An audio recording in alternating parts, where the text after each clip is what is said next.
From AATH, the Association for Applied and Therapeutic Humor, this is Laughbox, the podcast for laughter and humor professionals. Here's your host, Chip Lutz. Well, hey there, fellow humor enthusiasts. I really think you're going to like this week's interview with Susan Sparks. I mean, she is funny. She's got a lot to share. She is a former trial lawyer turned pastor. She's a comedian. But my big question for you this week is, have you registered for the conference? If you haven't taken a look at the schedule, you haven't taken a look at the website, go to aath.org and register now while you can still get the early bird rate. Plan your year now. April 12th through the 15th, sunny San Diego. We've got a great schedule planned. You're not going to want to miss one moment of this incredible conference.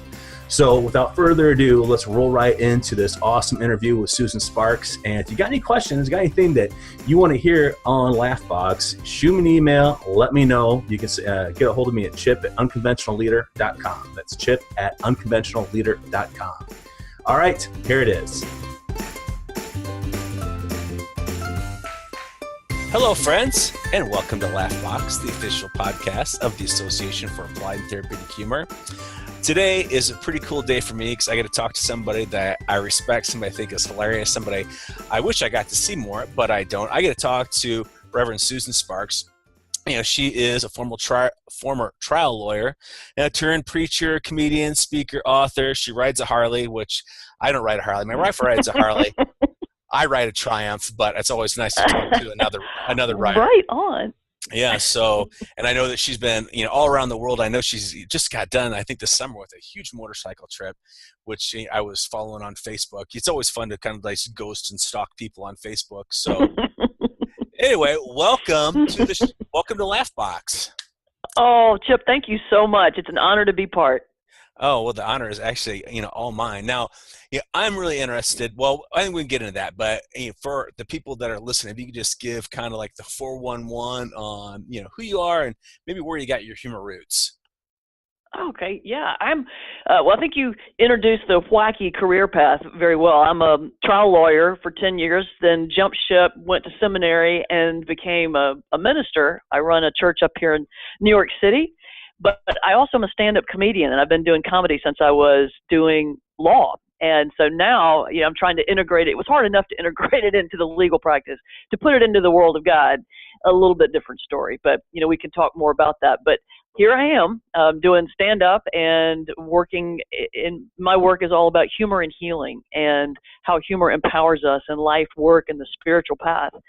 And, I guess in terms of humor roots, it was my mom. I came from a Southern family, grew up in Charlotte, North Carolina, and I just came from a family of storytellers. Mm-hmm. They weren't, professional comedians, but they should have been if they had the opportunity. It was my mom, my aunt. I think back about, just sitting around the dinner table, and they would spin these stories about the craziest things, like just being at the grocery store or, seeing somebody in church or this and that. And the story itself was not that funny, but the way they told it, the word choices, the inflections, the way they would act out people's voices, just brought it to life.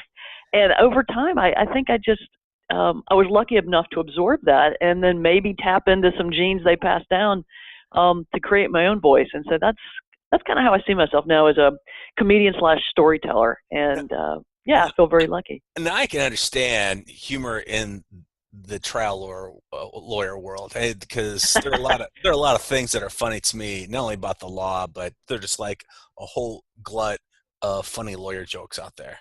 But the whole humor in spirituality or being a preacher. I mean, I know the best preachers that I've heard. They're able to tell a good story and they're pretty funny. However, a lot of people separate that a lot. Separate spirituality from humor. And, have you found that to be true? Oh yeah, they have. And it's been an uphill battle coming out of seminary. Even in seminary, I was trying to write a master's thesis on humor and religion. And I went to a pretty progressive seminary, very engaged in humor and the arts. Faith in the arts and worship in the arts. And the professors just were like, you have got to be kidding me. You're going to write a master's thesis on humor and the Bible or humor in the great world religious traditions? And they were like, that's really cute. Why don't you pick something that's, really worth academic study? So it was a fight, and it's been a fight all the way. I'm lucky enough to be in a pulpit and surrounded by a community that understands the deep power of humor within the spiritual path. But a lot of people think, to this day, they think, oh, you're just being funny in the pulpit. You're kind of showboating. That's a tool you use as a preacher to engage people. And while that is true to a certain extent, I mean, I actually studied stand-up as a lawyer to be able to use it in jury arguments as a rhetorical tool. That's, I watched the really good trial lawyers, and they were able to engage a jury with humor, which means you get rapport and trust right up front. So, yeah, I have moved that into the pulpit, but Chip, the power is so much bigger than just telling a joke. It's about how we come at the world, and my perspective on the spiritual path is that we have to bring everything we have. That's the pain, the laughter, the joy, everything, because it's all holy, except for the fact we check our humor at the door of our houses of worship like we check our coats. Right. And so my whole bit is you can't be healed unless you give God all the pieces. So bring it all. You got to bring it all in the door, and it's all holy and it's all a gift. And that's my approach to it. That is so funny because I grew up Missouri Synod Lutheran, and so there you go. When you say check your humor at the door, that was pretty much it. I mean, they were all great, funny people. However, when we were sitting there, it's like, we're not here to smile, we're here to talk, we're here to praise. No. We're here to praise God. We'll talk to you after service. It was a very serious thing. It was just, it's funny. You say checking at the door. That's hilarious. Well, I love that, Chip, because I was raised Southern Baptist, so you and I are brothers and sisters through this this upbringing. But my husband's Lutheran, in fact, and I'll share this with you. Before we got married, he said, "I know that humor and comedy is important to you. I need you to read this book to make sure you're okay with this marriage." And the book was entitled "Scandinavian Humor and Other Myths." And so he is Scandinavian Lutheran, and I read the book, and I'm like, no, I'm still in. Thank you. Appreciate that. But that's hilarious. There you go. No, why do you think people separate it like that? I mean, as far as checking at the door, because I don't think it makes a difference. I don't know if there are religions that are naturally more funny than other ones. I have no idea. I just well. Go ahead. Honestly, the great world, Christianity is one of the few religions that in my perspective, kind of blocks and shuns away from this joy and laughter. Every other major world religious tradition, Hinduism, Buddhism, Judaism, of course, wins hands down for best use of humor in a religious context. But they all engage it in organic ways in their scriptures and their rituals. Christianity, not so much. And there's a lot of explanations for that. I'll give you one out of the thesis that I did end up writing, and that's Puritanism. A lot of our tradition comes out of the old Puritan world, and the Puritans believed that the body was evil. It was something that had to be fixed, had to be cleansed, had to be made right, and laughter as an organic part of the body was seen also as evil and also as kind of a sign of the fall. And they even outlawed laughter in their services in the early Puritan churches. So I'm not sure we've strayed. I know, can you imagine? So I don't know that we've strayed that far from that. And I think people are scared. They think, well, maybe it's blasphemous to laugh in church. But, honestly, there's a great theologian I love named Conrad Hires, and he said, laughter in the church is not so much blasphemy. It's a sign of pride. We think we're too important not to be able to laugh in the face of God, and that pride is actually the sign of the fall. So, he kind of took it and twisted it around, and I love that this is a gift we've been given. It's who we are, but yet, we don't think that that's appropriate. We're too important for that. Well, it's funny because I remember being in Oxon Hill, Maryland, where I used to live, and we were in church, a Lutheran church. Our kids were small. And the pastor was telling the story about the difference between men and women, and how, women, if you want to make them happy, you get up in the morning and you do this, you do all these different things during the course of the day to show your love. And for a man, you just show up naked. And I bust out laughing, and I am the only person. Everybody turns around and looks at me, and my wife would just kind of looks down like, oh, because it was just so funny. Like I burst out laughing, and the pastor afterwards was appreciative of the fact that I actually gave some kind of response, because everybody else was so stoic. Like, they were like, they're reflecting on the merits of what he said. They're like, and I just bust out laughing. Right. That's great. Well, the Egyptians had a creation myth where God laughed creation into being, which I found so interesting. They claimed that there were 7 bursts of laughter, and the 7th, which is interesting, parallel to Genesis, and the 7th burst was God laughing the human spirit into being. And I love that image because it's like, the Hebrew word for breath and spirit is the same word, ruach. So if we're laughing, exhaling, and inhaling, we're exhaling and inhaling the spirit. It's like, I love Anne Lamott. She's my favorite author, and she said, laughter is carbonated holiness. Isn't that funny? And I just thought, perfect. It's perfect. And to me, that's like the organic. You describe the people in your church and you laughing, thank goodness, at this hilarious thing the pastor said, and then they kind of sat there. But the bottom line is, your laughter was the most organic connection with God that was in that moment. So I think I love that idea of the breath, that connection through laughter is really where we connect with the holy. Interesting. I did not know of the Egyptian creation story. That's very interesting. Well, it's not something you're just going to be hanging out reading. Yesterday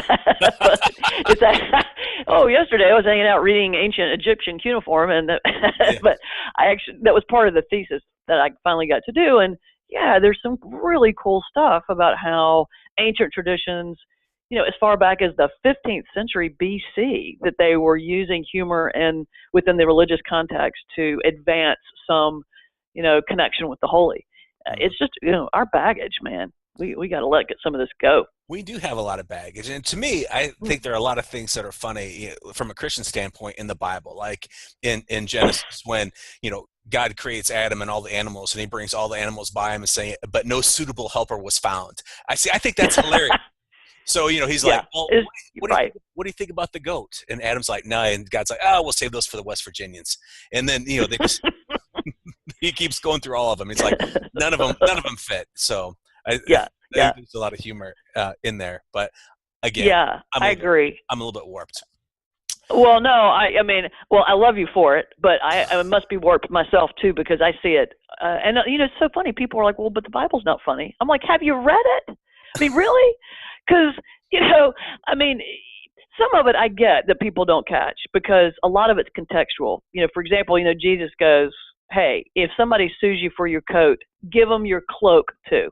Okay, so that doesn't necessarily sound like Comedy Central, but if you think about how people dressed back in the first century Palestine, they only wore 2 pieces of clothing, a coat and a cloak. So if you're standing there and the guy that's suing you takes your coat and you hand them your cloak, then you're standing in court naked, which in and of itself is funny. Right. But the twist is, in that context, back in first century Judaism, it's the person causing the nakedness that's the one to be shamed. So there's this really interesting twist in Jesus' story that we don't know because we didn't live back then, but it's hilarious. And I'm sure when he told it, people were like, oh my gosh, that's great. But then there's the obvious stuff like Sarah and Abraham. God comes down and says, just want to tell you, you're going to have a baby. Sarah's like, I'm 90. God's like, yep, that's the way it's going to happen. Yeah. And then, Abraham falls on his face laughing. Yeah. Then what happens? She has the baby, and what happens? They end up naming the baby Isaac, the Hebrew word for laughter. And I'll throw out one more, if you don't mind, my favorite. This is the proof that God has a sense of humor. There's a great story in 1 Samuel chapter 5, verse 9, where God gets mad at the Philistines because they stole the Ark of the Covenant. And basically, hold on, I open my little Bible right here. It says, 1 Samuel chapter 5, verse 9. And it was so that as the Philistines carried the ark about, the hand of the Lord was against the city with a great destruction. And the Lord smote the men of the city, both small and great, and they had hemorrhoids in their secret parts. Now, I'm sorry you can't make that up. There it is. It's right there in black and white in the Bible. So I don't want to hear about the Bible not being funny. Sorry. And that wasn't the Philistines might have not thought that was so funny. I think it's hilarious. And that wasn't a mistranslation from the in the King James version. That's actually it is in the it. You know what? You're going to laugh. I actually did a paper in Hebrew on this because the word is ophel, that means hemorrhoid. And so I went to my Hebrew teacher. I said, "Tell me this is right because I'm going to use this for the rest of my life on the stand-up stage." And we did the back study. We went through, and it's been translated as tumor or lesion or blah blah blah. But King James, man, right there, hemorrhoid. That is awesome. Isn't that great? That is great. That's beautiful. And that's what I learned in seminary today. So yeah, it's all good. Now, your book. Can you tell us a little bit about your book, "You Life Your Way to Grace"? Yeah. What's in there? Thanks, Chip. It's a book. I published it back in 2010, and it's just been re-released in hardback, literally like a month or so ago. So I'm really proud of that. It's in Braille. It's in big print. It's sold close to 30,000 copies so far, and I'm really proud of it. It's kind of a part self-help, part memoir, part I look at how humor empowers us in life, work, and the spiritual path. And it goes through, each chapter talks about different aspects of life, whether it's the goofy, silly things that we deal with every day that bring us down. It talks about my battle with breast cancer. Mm-hmm. I'm a survivor, and I had a chapter or two in there about how humor was literally a lifeboat for me going through those difficult times. And it talks about humor in the spiritual path. And in the end, it talks about the choice of humor as a legacy. We have really two choices in this life. Whether we're facing a good time or a bad, we can either find something to laugh at, some joy, some hope, and bring everyone else around us up, or we can focus on the negative, stay angry, stay resentful, and take everybody around us down. It's that simple. So the book kind of ends on that note of make the right choice. It's about legacy and how you're remembered. And I'm really proud of it. That sounds awesome. Like I told for those of you listening, Susan and I were talking a little bit before that. Until I was researching, I didn't know she had that book, and then I was like, "Man, I need that book." They said, "That'll be the first on my list to get after this." And I suggest everybody gets it as well. Everybody listening, buy it. Buy the book. Buy it in Braille. Even if you don't speak, if you don't read Braille, it'll be funnier that way. Right. You just make up your own words. Now, if we get right. Like, on the show, we've had all sorts of different people that talked about humor, how they use humor in their life, but we really haven't talked a whole lot about humor and spirituality. And I thought, since you're a reverend, obviously you got your humor chops there. We talk a little bit about humor in the spiritual world. Even for those that might view spirituality a little bit different than going to church or an organized religion, because to me it spans spirituality spans a lot of different things. For me, like gratitude is a big piece of my spirituality. Of course. So let's venture into that world. Well, the bottom line for me is, in terms of humor and spirituality, is that humor really helps us keep our faith and live our faith, whatever that faith is. And I'm going to define it as faith in a greater power. Let's just call it that way. Right. But there's so many times in life. I mean, it's easy when you actually hit the lottery, or it's a sunny day and you don't have anything big on the to-do list at work, or you're at work and everybody's getting along, or your family's happy. That it's easy to live your ethics and your faith, but that's not how life goes. And there's going to be a point where you get struck with some type of problem, whether it's an annoying problem like somebody in traffic stopping too fast in front of you, or being at the DMV in a long line, or unfortunately maybe it's a chemo chair, or divorce court, or bankruptcy. And where do you keep your faith then? How do you keep those ethics and that love and that respect and that honor and that joy present then? And see, that's where humor to me came in. I found, for example, in my particular case with cancer, it was like, man, if you can stand in a place of pain and find something to laugh about, then that's the moment you take life back and you reclaim your power. You remind yourself that this is just what I'm going through. It's not who I am. And you remind yourself that that you've got the power to get through it. You stand a little straighter. I mean, I remember going into surgery for my cancer, and the guy, I was terrified, of course, who wouldn't be? Right. And the anesthesiologist walks in, sees I'm really scared, and he points at the IV bottle and he goes, "Honey, don't worry. This stuff is a great vintage." And I just started laughing hysterically, and then I went under, and that was that.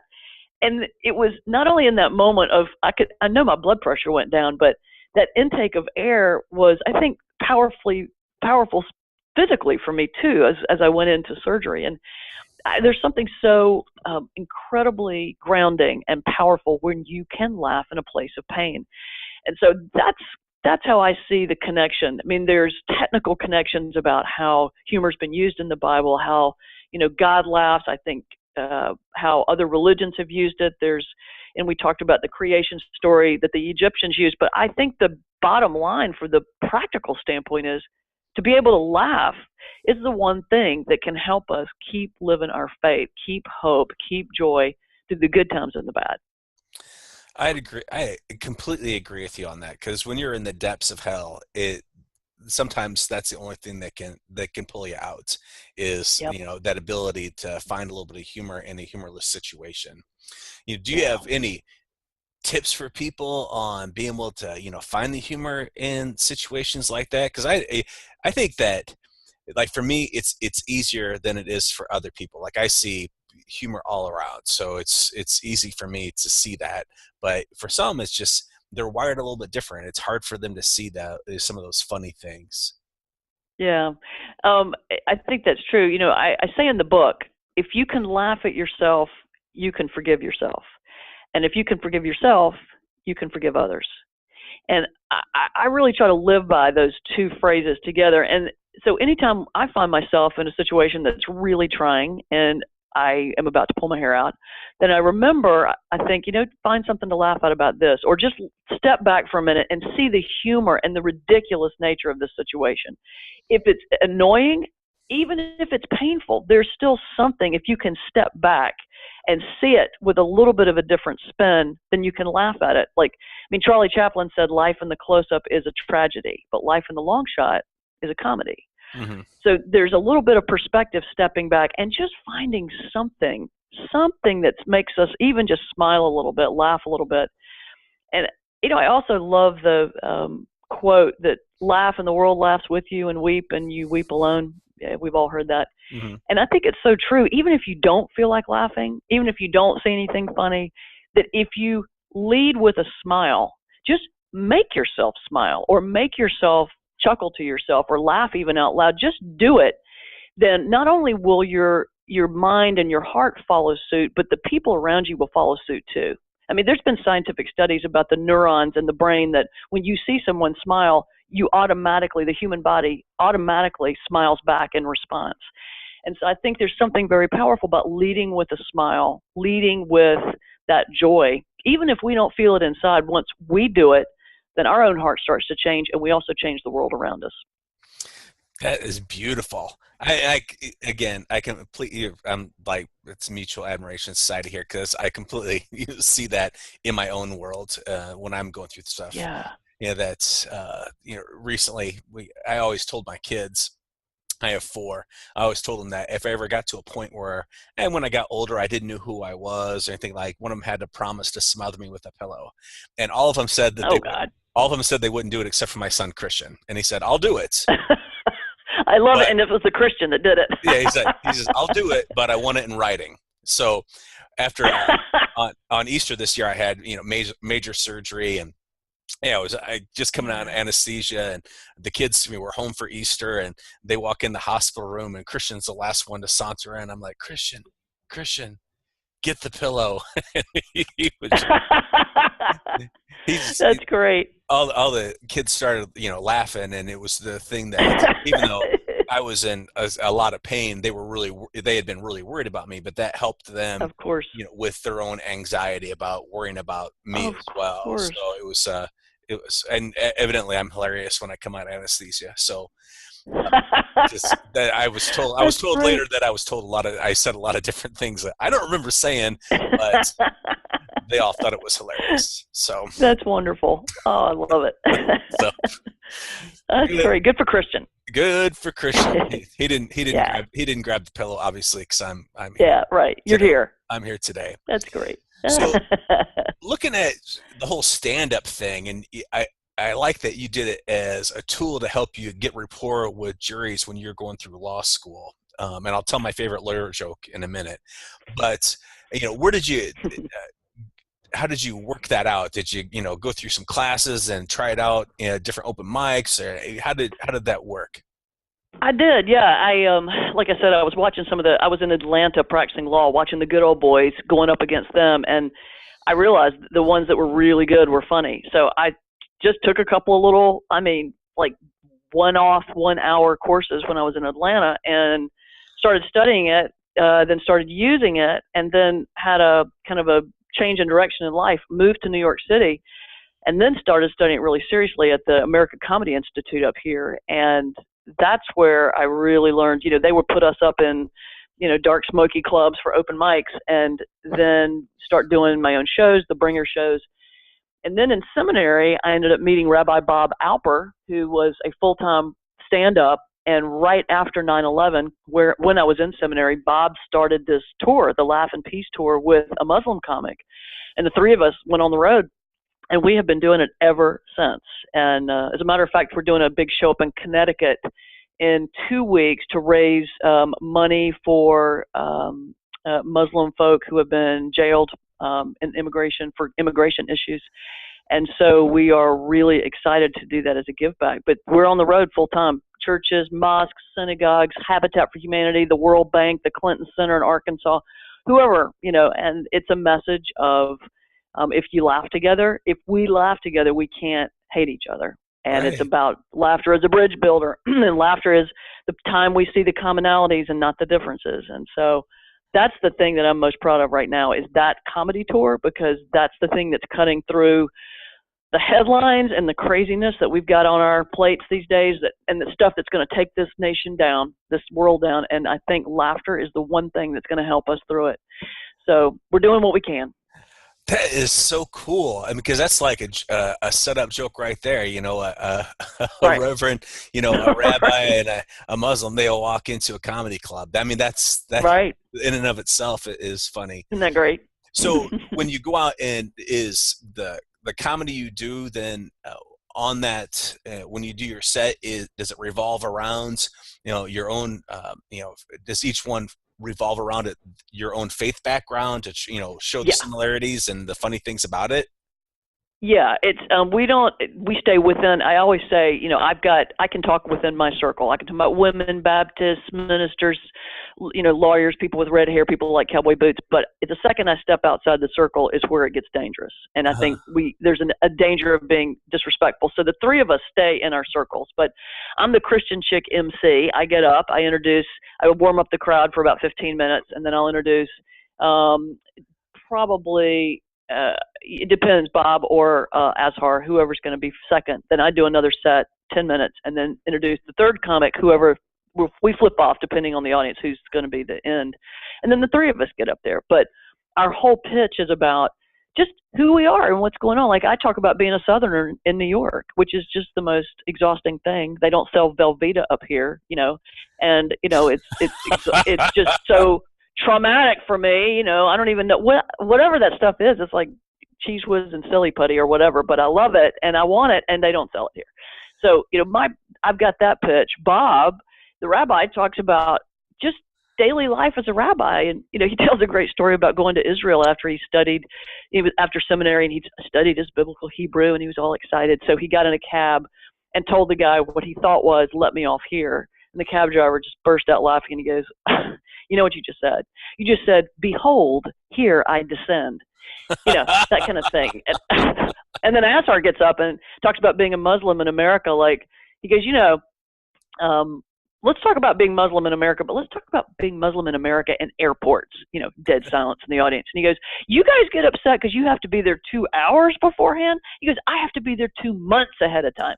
And so, it's just little tiny observations about life, about our families, about things that all of us, meaning everybody in the audience.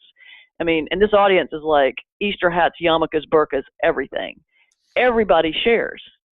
and people leave not only with a different image of, oh, a Baptist, this is actually a different idea of what I had. Oh, a Muslim, this is a different idea than what I had. Oh, a rabbi, this is a different idea. They walk away with different images, but they also walk away realizing that we all have way more in common than we do different. And that's the whole point of the show. And that's what I'm really proud about that. Well, does the show get booked then? Do like, say, like a community wants you in, and then they work the whole fundraising aspect of it? Yeah. Oh, it's that simple? Yeah. Usually they'll call Bob is yeah. I mean, they can just email our website, email my website, or email Bob Alper. But we do any kind of show. Like I said, a lot of ours are nonprofits that are bringing us in. The World Bank actually brought us in for Diversity Week, and then globally streamed it across, all the channels, which was very cool. But then, we do Habitat for Humanity. We did the Clinton Library. And then we do mosques and churches, and then tons of colleges and universities. I mean, University of California, University of Alabama, University of, Washington, whatever. And it's just all kind of different audiences that bring us in. And so all you have to do is just give us a shout, and we'll talk to you. We'd love to. How cool is that? I would love to see that just mainstream on Comedy Central, because I think that you're right.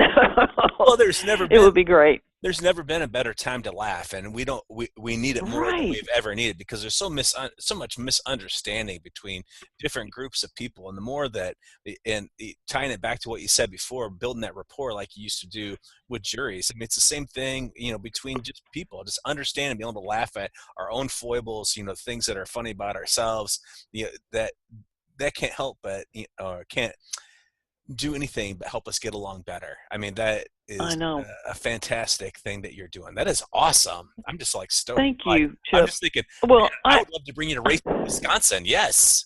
Is that where you are? Yeah. Are you in Racine? You're kidding me. I didn't realize that. We have a cabin in Chautauqua near Rice Lake. Oh, okay. I'm flying there Monday. I know this is not part of the interview. Excuse me, but yeah, we're totally Wisconsin people. I'll wave at you. Yeah, do. Please. Yep.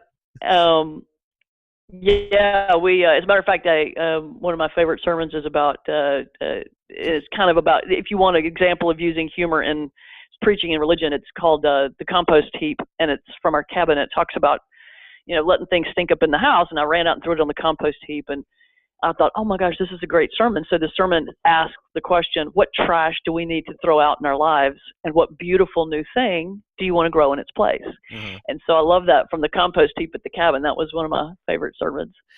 So, awesome. Thank you, Wisconsin. Thank you, Wisconsin. Land of, I'm not an original here. I'm an implant. I was just, when I retired from the Navy, this is where I ended up. So cool. But you're a cheesehead now. I'm trying to, this is the longest I've lived anywhere in my adult life, so I'm trying to embrace my Wisconsonness. So I don't drink beer, so I double up on the brats and the cheese, which isn't good for my figure. Good. Go Green Bay. Go Green Bay. I've had so much fun talking to you. And after today, if people want to find you, where did they go? They can go to my website, which is susansparks.com. They can also look up our church, which is Madison Avenue Baptist Church, and the website is mabcnyc.org. Just so our listeners know, we live stream our sermons every week, so you can just literally go on real time on Sunday at 11 if you want to just hang out in your bed with a bagel and coffee, which is totally cool, and watch us live stream, or it's recorded so you can watch it later in the week, or you can grab a podcast. So, that would be great. And on my website, there's a newsletter that I send out each week in honor of my Harley roots. I call it the shiny side up, from the saying, keep the shiny side up and the rubber side down. And so I send this out every week with a little bit of inspiration to help you through. So if you want to be on our mailing list, please just go to the website and sign up. And you've got your YouTube channel as well. I saw that on your website. Got YouTube. Yes, and it's all on the website. You can access all kind of good, juicy stuff. Awesome. Very cool. Well, thanks so much for sharing some time with me today. I really appreciate it. You're doing such cool, Chip, thank you. Such cool stuff. So exciting to hear about what you're doing. Thank you, and thank you for what you do.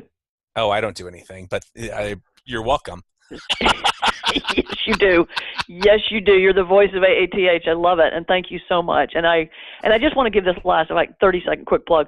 AATH is what really got me into this work. They were gracious enough. Long time ago, I ended up meeting Patty Wooten, and it was like maybe 20 years ago when I was way before seminary, and it changed my life. It got me on the path of this humor and healing, and it really walked me through all of the hitches that I ran into and the problems that I faced, and it got me through, and here I am.